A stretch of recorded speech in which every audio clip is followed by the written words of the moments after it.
अभी इंतजार कर रहा है कि और बरसे झड़ी रे झड़ी छाई बहार, खोल दिए मौला ने खुल्द के द्वार, चैन मिला नजरों को दिल को करार, झूमते हैं आज सभी रोजादार। माहे रमजान आ गया, फिर माहे रमजान आ गया, माहे रमजान आ गया, फिर माहे रमजान आ गया। हाँ, तो हेलो हाय आदाब सलाम, कैसे हैं आप लोग? अच्छे हैं, मज़े में हैं, खुश हैं? हम हैं पटना में और चल रहा है रमज़ान का महीना। मेरे साथ दो कुख्यात और प्रख्यात बिहार के जर्नलिस्ट हैं, उमेश कुमार राय जो हाँ, और विष्णु नारायण साहब, ये दोनों हमारे साथ आए हैं। कहावत मगध में कही जाती है कि वहाँ रे बोलने का बहुत कल्चर है ना। अच्छा, तो हाँ। किसी एक ये मेरी नानी सुनाया करती थी कि चूंकि मगध के इलाके से थी, औरंगाबाद से। अच्छा, तो किसी मगध के इलाके से किसी मगही लड़की की कहीं शादी हुई और वो संभवतः भोजपुर के इलाके में कहीं चली आई। तो वो रे बोलने की उसकी आदत थी ही, तो वो अपने पति को भी संबोधित करते हुए और बोलते बोलते कुछ रे बोल जाती थी। अच्छा, तो उसने उस पर उसकी कुछ क्लास लगाई या पीट उठ दिया टाइप्स। तो उसने कहा कि रहनी मग कहानी रे, यही बतिया पर मरवे रे। तो ये उमेश कुमार रे हैं। राय जी तो फिर दूसरी कहानी आती है। वो बिहार के भीतर राय जी के अलग अलग मायने हैं। पूर्वांचल में आप चले जाएंगे तो राय जी लोग फिर वहाँ अलग मायने संदर्भ में देखे जाते हैं। तो हम लोग बशार भाई जो है कनाडा से लौट आए हैं। लौट नहीं आए हैं। अरे लौटे ही हैं, है ना। प्रवासी टाइप्स मामला चल रहा है। तो पिछले साल भी हम लोग आए थे, यहीं भटकते भटकते कुछ कुछ किया, कुछ कुछ खाया, कुछ कुछ देखा सुना। और सब्जी बाग जो है अपना देखा थोड़ा थोड़ा फीलिंग देता है। तो रमजान में खास करके कहा था सब्जी बाग में अलग रौनक होती है, बट अभी वो ऐसी रौनक हाँ, अभी रमजान का वैसा मामला चढ़ा नहीं है। शुरुआती दौर है ना, वो खरीदारी का मामला और वो इलेक्शन पॉलिटिकल सिनेरियो में वही शुरुआती दौर, रुझान अभी आना शुरू नहीं हुआ रमजान का। तो देखिए सब मोटरसाइकिलें चल रही हैं यहाँ, लड़कियां भी चलाते हुए। इस गली में आप घूमेंगे तो आपको रमजान फील होगा। और रमजान आता है तो कहा जाता है कि सब्जी बाग आके शीर चाय पीना लाजमी होता है। शीर चाय अगेन बहुत ही कंट्रोवर्शियल है। हाँ। एक दुकान यहाँ है, बहुत सारे लोगों को बहुत ओवररेटेड सा लगता है, मुझे भी। नहीं ये मुझे भी लगता है, बट मुझे फिर भी लगता है कि एक बार आके हाँ पी लेना चाहिए, क्योंकि हाँ वही कि कुछ चीजें होती हैं जो तो कल्चर के पीने वाले भी पछताएंगे, ना पीने वाले भी हाँ वही पछताएंगे। एग्जैक्टली। तो आप पी करके पछताइए। पछताइए। मतलब मैंने अपने बचपन में जब शी चाय पी उसमें और आज शी चाय में, और हम लोग क्या बोलते थे, इर्द गिर्द भाजी बेकरी और कलकत्ता की बेकरी, पटना की सबसे कलकत्ता मोस्ट लिखा हुआ फेमस अलग कलकतिया बेकरी, कलकतिया कहता है। हाँ कलकतिया, क्योंकि पहले यही नाम था, फिर धीरे धीरे कोलकाता कलकत्ता ही कहते हैं हाँ, लोग। मतलब कलकत्ता में रहने वाले लोगों को सही बात ज्यादा बेहतर बताएंगे उमेश भाई, है कि नहीं? हाँ, कलकतिया तो हम लोग के बीच में यही है ना। हाँ। क्या कलकत्ते की जो बेकरी है ना बहुत फेमस है। हाँ, हाँ, मतलब कलकत्ते बेकरी के लिए तो कलकत्ता बहुत जाना जाता है। और वहाँ पे एक केक मिलता है जी। जो हम जब बहुत छोटे थे तो वहाँ पे 2 रुपए में खाते थे। अच्छा। अभी शायद 5 रुपए हुआ, फिर अभी शायद 7-8 रुपए में मिलता है। एक तो मेरे नान खटाई चलती नहीं वो नहीं चलती है वो। तो कोलकाता का जो एक तो पहुंच गई वो, हाँ। यहाँ तक पहुंच गई है। बापू केक, अच्छा, हाँ वो इतना छोटा होता है। हाँ, वो इतना छोटा साइज में होता है, ठीक है, साइज में इतना छोटा, और उसमें मुरब्बा डाला जाता है। अच्छा वो हाँ, मुरब्बा डाल के, और हावड़ा में उसकी एक वर्कशॉप है जहाँ पे वो बनती है। अच्छा। और अभी भी वो सेम टेस्ट को मेंटेन करके रखा है।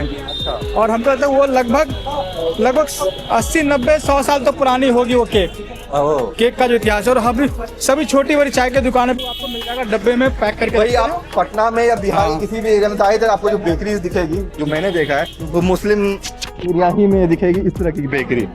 तो जैसे पटना में आपको सब्जी बाग में मिलेगा, या फुलवारी में मिलेगा, या फिर आपको पटना सिटी में मिलेगा। और मेजॉरिटी ऑफ नेम आप जो देखेंगे वो कलकत्ता से रिलेटेड ही होगा। 2-3 आपको कलकतिया बेकरी देखने को मिल जाएगा। जैसे हम लोग पिछली बार बता रहे थे कि एक वक्त में महबूब बेकरी यहाँ की मोस्ट फेमस बेकरी हुआ करती थी। आज के टाइम में वो जो कलकतिया बेकरी है वो मोस्ट फेमस बेकरी है। और आपके बिहार का मोस्ट प्रसिद्ध मुस्लिम वेडिंग का ड्रेस जिसको छापा कहा जाता है, वो भी आपको यहाँ देखने को मिल जाए। दुकानें जो आपको पटना के भीतर 2-3-4 दिखेंगी वो हाँ, वो इसी पटना के भीतर क्या आपको पूरे बिहार में भी आप आगे देखेंगे ना, तो सबसे ज़्यादा दुकान वो सब्जी बाग में ही हाँ। इन टोटल नंबर आकर देखेंगे। मगध की पहचान। अब जैसे ये तहूरा है, तहूरा जो है वो कबाब की दुकान है बेसिकली। ये मतलब खाने की दुकान है, बट अभी रमज़ान की वजह से यहाँ लच्छा और सेवैयाँ बिक रही है। आगे कुछ नहीं, आगे चलते हैं। तो अब जैसे ये तहूरा है, तहूरा अपने वक्त में मतलब वन ऑफ द बेस्ट, यहाँ आपको कबाब और समोसे और निहारी और ऐसी चीज़ें मिलेगी। और अभी यहाँ लच्छे देखने को मिल रहे हैं। एक महीना कबाब बंद होकर लच्छे खिला रहे होते हैं। बहुत बढ़िया। कब से आप लोग ये काम कर रहे हैं, लच्छे वाला काम? तो 100 साल हो रहा लगभग। 100 साल से लच्छा जी बना रहे हैं? जी जी। पहले मशीन नहीं था, अच्छा हाथ से बनता था। अच्छा। वो कोलू की तरह था, बैल की तरह हाँ। लोग चलाते थे। दादा परदादा से चला रहा है। वाह, क्या बात है। और अभी तक सिलसिला चल रहा है। तो कबाब वाली दुकान क्यों बंद कर रहे हैं? लोग तो कबाब भी खाना पसंद करते ये हैं। दादा परदादा वाला ना है मामला। ये पुराना मामला है। हाँ, ये मामला पुराना। वो नया मामला वो है। नया है। वो तो 25-30 साल से। अच्छा, जैसे लखनऊ में निहारी, पुरानी रवायत चला रहे हैं। हाँ, जैसे लखनऊ में देखें तो रमजान के वक्त में निहारी की चलन और बढ़ जाती है। हाँ। आप उल्टा कम कर दे रहे हैं। बढ़िया। ये लखनऊ नहीं है, ये पटना है। ये अजीमाबाद है। में जो है आपको जो है गर्मी है, लेकिन फिर भी निहारी मिल रहा है। सही बात। ये अजीमाबाद है। ये अजीमाबाद है, सही बात है। सरफरोशी की तमन्ना यहीं से निकली है। सही बात है, बहुत शुक्रिया। आजादी का बिल्कुल यही सब की गई। बेशक। तो ये सीन है सब्जी बाग का। तो हम लोग ने सोचा कि जरा सब्जी बाग चला जाए, शुरुआती रुझान लिया जाए रमज़ान का, जो अभी थोड़ा हल्का दिख रहा है। आप आखिरी हफ्ते में अगर उमेश भाई अगर पहले कभी सब्जी बाग रमज़ान में नहीं आए हैं, तो अगर आखिरी हफ्ते में आएंगे तो आपको यहाँ पे चलने की जगह नहीं मिलेगी। ये मैं चांद रात के दिन तो आप चल ही नहीं पाते हैं, आपको चला दिया जाएगा, आप नहीं चल पाइएगा। हाँ, तो वो अलग ही। अगर पटना में रहें तो 18 या 19 फरवरी मार्च का होगा। बस आके एक बार देख के जाइएगा, तो एक अलग माहौल यहाँ होगा। मतलब लिटरली यहाँ पे आपको चलने की जगह ही नहीं होगी, औरतें मर्दे सब धक्का देते हुए एक दूसरे को जा रहे होंगे। तो हम लोग दशहरा का मेला है। हाँ, वही होता है। जैसे आपको डाकबंगला पे दशहरा के मेले में जैसे भीड़ होती है, वही मेला आपको यहाँ देखने को मिलता है। तो हम लोग कहाँ पिए चाय? आगे वाले में पिए, पहले वाले में, जहाँ लोग कम देखें, जहाँ म्यूजिक कम हल्का चल रहा हो। तो शीर चाय का जैसे मैं बता रहा कि बचपन में हम पीते थे जब आके, तो उसमें फ्लेवर ज़्यादा फील होता था, रंग कम। हाँ, यहीं पिया जाए, सबसे कम लोग यही दिख रहे हैं। तो अब जो है वो शीर चाय में रंग ज़्यादा होता है और फ्लेवर कम होता है। ये निकल रही शीर चाय। थोड़ा कम दीजिए। कब से बना रहे हैं आप शीर चाय? सच बताइएगा। लगभग हम लोग नहीं बनाते थे, मेरे बाबा बनाते थे। सही में आपके बाबा बनाते थे? बाबा डेट कर गए, करीब 30 साल हो गया। तो आप कंटिन्यू कर रहे हैं। क्या 30 साल पहले क्या डालते थे शीर चाय में, वो बताइएगा। अभी क्या डालते हो तो बताइए। बाबा डालते तो यार डाल रहे। सही बात है। तो हम लोग थोड़े बदल देंगे। क्या डालते का हैं? देख के सीखा हम लोग। क्या डालते हैं? कुआरा रहेगा, पोस्तादाना है, कुआरा है, पोस्तादाना है, गरी है, काजू है, सब अरग उतरता है। अच्छा। सब पीस के अरग डाल के उसको सिट्ठी निकाल फेंक देना है, उसमें मिला देना। कितने देर बताता है दूध इसमें? ये आपको कम से कम 8 घंटा। 8 जी बताता है। कम से कम 8 घंटा, इससे पहले नहीं। दिन भर खोलती रहता है। ये आपका पहला है? दूसरी बार पी रहे हैं। पहले बार। सच यहीं पे बोलना चाहिएगा या बाद में अलग से? नहीं बेसिक मामला। मतलब हाँ ठीक है। ऐसा क्यों है कि लोग, ज़्यादातर लोग अब जो है शीर चाय को कहते हैं कि आज से 15 साल पहले जो शीर चाय मिलता था, अब वो ऐसा नहीं मिलता है और अब बस देखिए पीने के लिए बना दिया जाता है। एक सेकंड, यहाँ दुकान बाड़ा हुआ है, ठीक है। जो नया खोली से उसको तो बयान आ रही है। जो पुराना दुकान है वही बता सकता। अच्छा। जैसे थिया वाली गीना चुनी 3 दुकान है, उसका है, वो मेरा है, वो बगल में। बस सही नहीं, 3 पुराना दुकान है। बस। नहीं, मगर हम सवाल जो मेरी ये है, पहले के टेस्ट में और आपके टेस्ट में फर्क आ गया, ऐसा क्यों हुआ है? बोला ना कि जो नया है उसमें टेस्ट फर्क आएगा। आपके यहाँ नहीं आया? नहीं, आपके यहाँ मेरा तो है सही में। पहले भी यही मामला था मतलब? हम लोग जैसे वो बोला ना कि जैसे बाबा बनाए ना अपने आपके फादर, शीर चाय क्यों कहते हैं इस चाय को? शाही शीर चाय बोलता है। थका नहीं हम रोजा रखने के बाद आई का ही और कोई बात नहीं है। चाय बहुत शौक से शीर पीता का हूं। मतलब क्या होता है? उसका नाम रखाया है, इसका नाम सही नाम है शाही शीर चाय शाही शीर चाय जी। शीर चाय बोलता आदमी मगर शाही शीर चाय इसको बहुत चाहत से एक पीते रख हैं दीजिए मेरे लिए भी इधर ही। आदमी। इसको बहुत चाहत से पीते हैं आदमी। आप कितनी चाह से दोबारा पीना चाहेंगे? हम लोग तो चाय चहेड़ी हैं। चाय खाना में हमारा जीवन गुजरता है। भाई आप भी लीजिए। चलिए ठीक है, रखिए।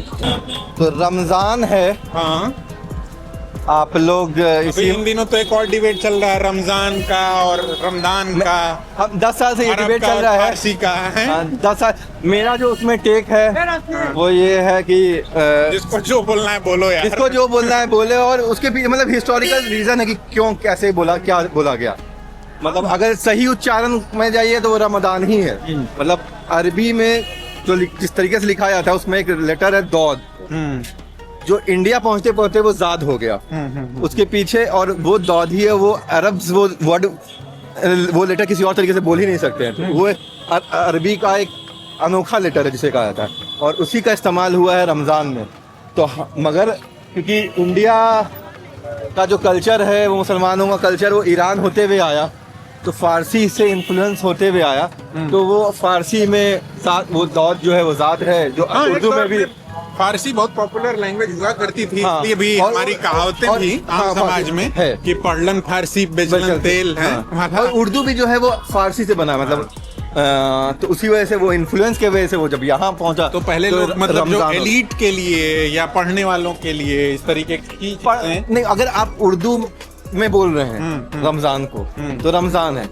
सही उच्चारण आप एकदम कहें कि अरबिक उच्चारण के साथ आप अगर बोलना चाहते हैं तो वो रमदान ही है, रोमदान। क्योंकि वो उनके यहाँ वो लेटर अरबिक मतलब वर्ड तो अरबी का ही है ना, और वो उनके हिसाब से वो लेटर उनके यहाँ है ही नहीं। जेड उनके यहाँ वो जेड है ही नहीं, वो डी से प्रोनाउंस होता है। तो वो है, वो मेरा टेक है जो मैंने पढ़ा, मगर उस पर भी बहुत लोग क्या बहस है कि नहीं यही सही है, वही सही कुछ नहीं है कि क्योंकि ये चीजें कल्चर के। जर्मन में भी या बोलने का जो पूरा कल्चर है, जे ए स्पेलिंग है, मगर हाँ। वो एग्जैक्टली तरीके से नहीं करते। हाँ, वो अलग अब होजे है, हाँ। बहुत लोगों का नाम होजे होता है, उसको कैसे लिखा जाता है इंग्लिश में? JOSE, और उसको आप पढ़ते हैं होजे, HOZEY। तो ये पूरा सीन वही है। तो हम ये पूछ रहे थे कि रमजान से आप लोगों का इंट्रोडक्शन कब हुआ और कैसे हुआ? मतलब इसी मुल्क में रहते हैं, मगर इसके बावजूद बहुत सारे लोग अभी भी अगर देखें तो उनको बहुत सारी डिटेल में ऑब्वियसली नहीं होगा डिटेल में उस तरीके से, मगर बहुत बेसिक सी चीज़ें भी नहीं पता। कि हर साल यही लोग पूछते हैं कि भाई पानियों नहीं पी सकते हो सुबह से शाम तक या इस तरह का। तो आप लोगों का इंट्रोडक्शन कब हुआ रमजान से, अगर आपसे पूछें तो? हमारा इंट्रोडक्शन आप तो जब हम कलकत्ता में रहे हैं तो। नहीं, हमारा इंट्रोडक्शन बचपन में हुआ जब हम गांव में रहते थे। अच्छा। तो हमारे गांव में एक मोहल्ला था जिसमें बहुत 2, 4, 5, 10 घर मुस्लिमों के होंगे। उसमें से एक मेरा दोस्त मुसलमान था जो हम लोग के साथ स्कूल में पढ़ता था। तो उस समय से मुझे पता है कि हाँ, रमज़ान एक चीज़ है जिसमें खाना पीना मतलब दिन भर नहीं लोग खाते हैं पीते हैं कुछ भी नहीं। और ईद के टाइम पे वो लोग सेवई भेजते थे, सूखा सेवई, सेवई चीनी और सारे मसाले वसाले डालते हैं। हाँ, तो बहुत बचपन से मतलब पहली दूसरी कक्षा में थे। हाँ, उपवास है। हाँ हाँ हाँ, तो वो तो बचपन से Muslim it is a little more than उपवास, की सिर्फ भूखा रहना रमजान नहीं है हमारे। हाँ, वो बट एक बेसिक तो यही है कि हाँ ये था। और फास्ट कर रहे होते हैं। और जब मेरे साथ ये क्लियर जब कलकत्ता में जब हम गए तो जब वहाँ पे जब 5वीं में एडमिशन लिया तो वहाँ भी एक मुस्लिम दोस्त हम लोग के ग्रुप में आ गया। अच्छा। तो एक मुस्लिम दोस्त हम लोग के साथ हमेशा रहा। बचपन में जब गांव में थे तब भी हमारे ग्रुप में जो दोस्तों का क्लोज सर्कल में, और कलकत्ता गए तो वहाँ भी एक क्लोज सर्कल में एक मुस्लिम दोस्त तो रहा ही रहा। तो उस वजह से थोड़ा सा, और इफ्तार में वो बुलाता भी था हमको शाम को, अरे चलो आज इफ्तार में बुलाते हैं। तो वो सब तो शुरू से रहा है, हमको जानकारी रही है कि हाँ ये रोजे रमजान के बारे में, तो वो बचपन से ही रहा। हाँ हाँ बिल्कुल आपके साथ, क्योंकि मैं ये सवाल इसलिए कर रहा हूँ कि एक ग्रुप है, बैकग्राउंड अच्छा है। मैं ये सवाल इसलिए कर रहा हूँ कि मेरे कॉलेज के दौरान मेरे बहुत सारे ऐसे दोस्तों से मुलाकात हुई जो बिहार ही के थे, जिनके पूरे गाँव में एक भी मुस्लिम नहीं बसते थे। तो उनको कुछ इल्म ही नहीं था बहुत सारी चीज़ों में, बहुत लेट पता चला या बहुत सारी चीज़ें। तो आपके साथ क्या मामला है? जैसे मेरे गांव में भी हालांकि मुस्लिम आबादी नहीं थी, मगर बगल के गांव में थी। लेकिन मेरे जो पिताजी हैं उनके जो बहुत अनन्य मित्र एक रहे पठान खां साहब। तो अभी आप इस बीच देख भी रहे होंगे कि बिहार के जो अल्पसंख्यक मंत्री हैं वो हमारी ही कॉन्स्टिट्यूएंसी से जमा खां, उनका एक स्टेटमेंट भी बहुत कि हम लोग तो राजपूत सी रहे हैं टाइप्स कन्वर्ट।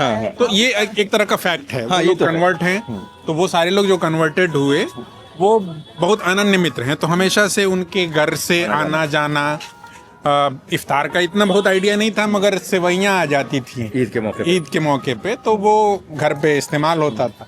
फिर धीरे धीरे आदमी बड़ा हुआ तो स्कूल पहुंचे तो हमारे सैनिक स्कूल में मेरी पढ़ाई हुई। तो वहाँ मेरे बैच में 3-4 ऐसे साथी थे जो कि इस बिरादरी से, तो उनका जब भी रमज़ान का मौका आता था तो वो लोग अपना उनके लिए अलग तरीके से सारी चीज़ें, क्योंकि उसमें से कई लोग रखते थे अपना रोज़ा वगैरह, तो और अलग अलग संप्रदाय के भी लोग थे, तो वो लोग अपना भाई कभी उपवास शिवरात्रि मानी जाती, तो वो मेल जोल करके एक इन्फॉर्मेशन जो होता है बेसिक, आपको जो टेंडर एज होती है आपको चीज़ों को समझने की, तो वो उस तरीके से वहाँ से रिसीव किया। तो उसके अलावा पिताजी के और दूसरे मित्र, उनकी अपनी राजनीतिक सामाजिक सक्रियता के दायरे में बहुत सारे लोग थे इस तरह से। अगल बगल मैकेनिक, हम लोग का मोटरसाइकिल का मैकेनिक अब्दुल ही होता है ना। और हमारे गांव असलम थे, ड्राइवर हैं। तो वहाँ से कुछ चीज़ें जो है वो देखने सुनने को मिली। तो और हमारे गांव में जो 5-6 घर मुस्लिम थे, उनमें एक थे मुनीम जी, उनको मोहम्मद मुनीम ही नाम था उनका। और वो क्या करते, ट्यूशन पढ़ाते थे और बहुत सारे बच्चे वहाँ पे ट्यूशन पढ़ते थे उनके यहाँ। तो अभी भी हमको उनकी याद है अभी तो। और वो शाम को जब बाजार लगता था, वीकली जो हाट होता है, तो वहाँ पे किताबें बेचने जाते थे वो, और दिन में ट्यूशन वगैरह हम लोग उन्हीं के यहाँ पढ़े। और उनका एक बहुत स्टाइल होता था पनिशमेंट का, वो पेट का ऐसे चमड़ा पकड़ के खींचते थे वो। अच्छा, ठीक है। और वो बहुत तकलीफ दे होती थी वो, तो हमको अभी वो याद है। अभी भी जाते तो भेंट मुलाकात होती है, वो पूछते हैं बढ़िया तक एक कलमी नहीं खींचते थे, कलमी पकड़ के खींचते हैं। तो फिर वो और अभी भेंट मुलाकात होती है, पूछते हैं कि भाई क्या कर रहे हो, क्या करते हो, कैसे चल रहा है सब। तो ये है हम लोग के गाँव में। तो बहुत कम संख्या थी, पर वो बहुत मेल जोल उस तरह का था, अभी भी है। अभी तो बहुत कम जाते, तो नहीं पता कि अभी क्या चीज़ें बदल गई है। पर उस वक्त तो था, मतलब हमारे बड़े भाई साहब थे, उनके भी एक मुसलमान दोस्त, तो उनके यहाँ से सेवई आ रहा है, हमारे दोस्त के यहाँ से भी सेवई आ रहा है। तो वो था, वो मतलब शुरू से हम लोग का एक कंपोजिट कल्चर रहा। ताजिया जो निकलता था वो हमारे टोले से होकर पूरा निकलता था वो ताजिया। और हम लोग बाना वाना भाजने के लिए प्रैक्टिस करने जाते थे शाम में। वो शाम में प्रैक्टिस होता था ना उसका, तो शाम में हम लोग जाते थे उस मोहल्ले में, वहाँ पे हम लोग प्रैक्टिस करते थे उस समय तक। तो इतना तक तो मुझे याद है। अभी का तो बहुत चीजें बदल गई हैं। तो लेकिन वो ये सवाल इसलिए कि अभी भी मैं अमूमन देखता रहता हूँ कि बहुत सारे लोगों को अभी भी बहुत बेसिक सा नॉलेज नहीं है इन चीज़ों में, या फिर मेरी जो परवरिश हुई है not because of just because of the family. मैं जिस मोहल्ले में पला बड़ा हूँ वहाँ मैं माइनॉरिटी में रहा, मतलब अमूमन यही होता है कि मुसलमान घेटों में रहते हैं, तो उनका भी इंट्रोडक्शन दूसरे रिलीजन से और दूसरे पर्व त्यौहार से, बस उनको पता होता है कि दिवाली क्या है, होली क्या है, या और मगर हमें स्कूल में पढ़ाया जाता है कि होली क्यों मनाई जाती है, दिवाली क्यों मनाई जाती है, मतलब टेक्स्ट में वो रहा है हमारे स्कूल में। तो ये बेसिक नॉलेज मिल जाता है। बट ईद रमज़ान के साथ की बेसिक सी चीज़ें भी अभी भी बहुत सारे लोगों का, जो खास करके जो जिनका इंट्रोडक्शन नहीं रहा है, उनके दोस्त साथी नहीं रहे, उनकी फैमिली फ्रेंड्स नहीं रहे, तो उनको बस ईद की छुट्टी मिल गई है, तो ये है मामला क्या है, तो जाके पूछ लिया जाए। बल्कि हम लोग के गांव में ये भी था कि जो कपड़े, मतलब जब ये रेडीमेड का जमाना शुरू होने से पहले, वो उस मुस्लिम में 2-3 टेलर थे, वही लोग हम लोग के भी कपड़े सिलते थे। प्रोफेशन जो है वो दर्जी का, नाव का, हाँ, और उनके जो गुरु हुए, जिन्होंने उनको सिखाया, वो मजाक उड़ा लें, हाँ, मगर ये फैक्ट है कि आपको आप हाईवे पे जाएंगे तो बहुत सारी जगह पे आपको मेजोरिटी पंचर बनाने वाले मुसलमान ही दिखेंगे। दर्जी अभी भी आप शहर में घूमेंगे तो मुसलमान ईद के दिन अगर कहीं गाड़ी पंचर हो जाए मुर्गी बनाने वाला मुसलमानी कसाई जो होगा वो मुसलमान ही होगा मेजोरिटी इलाके में। तो ये है वो धीरे धीरे झटका आ रहा है क्योंकि पॉलिटिक्स में भी आ रही है इस तरीके से कि झटके के मीट की दुकानें और जो केंद्रीय मंत्री वगैरह अब खुलवा रहे हैं उन दुकानों को, तो या गांव कस्बों में भी ये देखने में आ रहा है कि एक तरीके का सिर्फ ऐसा नहीं है कि विराट हिंदू सम्मेलन ही हो रहा है, झटके की भी दुकानें खुल रही हैं और उसके इर्द गिर्द कुछ कुछ चीजें हो रही हैं।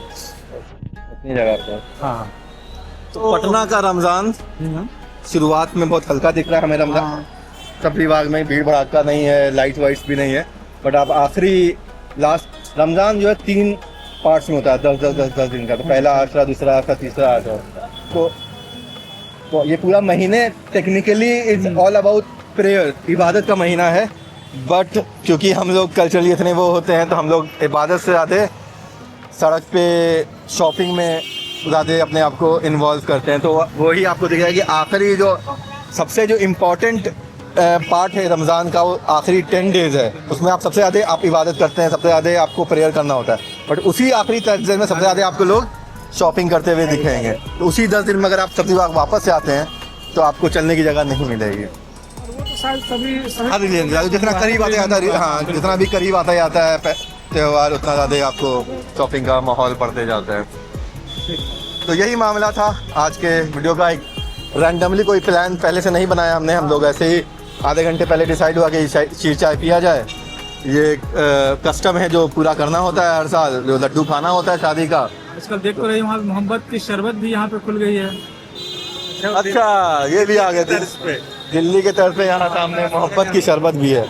तो वही है कि ऐसी ऐसी चीज़ें हम लोग कुछ देर पहले इस बारे में थोड़ा 2 मिनट और खींच लेंगे, बात कर ही रहे थे कि पटना टेक्निकली कल्चरली बहुत ही अनसाउंड सिटी है। हमारे यहाँ अपना खाना है मगर उस तरीके से कभी प्रमोट नहीं हुआ। जैसे हम बता रहे थे कि बिहारी कबाब दुनिया के हर कोने पे आपको मिल जाएगा, बिहारी कबाब, बट शायद हिंदुस्तान में आपको नहीं मिलेगा।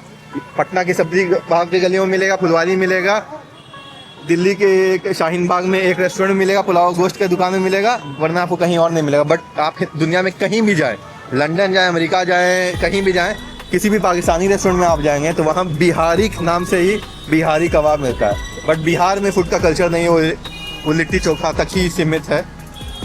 जो है मतलब ऐसा नहीं कि हमारे यहाँ खाना नहीं है, हमारे यहाँ खाना बहुत ज़्यादा है, बट हमने उसे प्रिजर्व नहीं किया। अगर आपको खाना बिहारी खाना खाना अच्छे जगह तो फोर्ट वैली कैफ़े जाके ही बस खा सकते हैं, उसके अलावा आप सड़क पे कहीं और उस तरीके से नहीं खा सकते हैं। तो वही मामला है पूरा रमज़ान के साथ ही। एंड किया जाए फिर बहुत खाने के सामने फिर बहुत खातर की दुकानें भी और ड्राई फ्रूट्स की भी, और हाँ, ये सब पुरानी दुकानें हैं, 25-30 साल 40 साल पुरानी दुकानें हैं यहाँ पे, वो भी इस चीज़ पर। हाँ, तो यहाँ से हम अपने इस वीडियो को अंत करते हैं। मिलते हैं फिर किसी और दिन किसी और वीडियो के साथ। तब तक के लिए फी अमानिल्लाह, खुश रहिए, आबाद रहिए, जिंदाबाद रहिए, खुश आबाद रहिए। उमेश भाई और विष्णु भाई का बहुत बहुत धन्यवाद हमारे साथ शीर चाय पीने के लिए। मिलते हैं, टाटा, बाय बाय।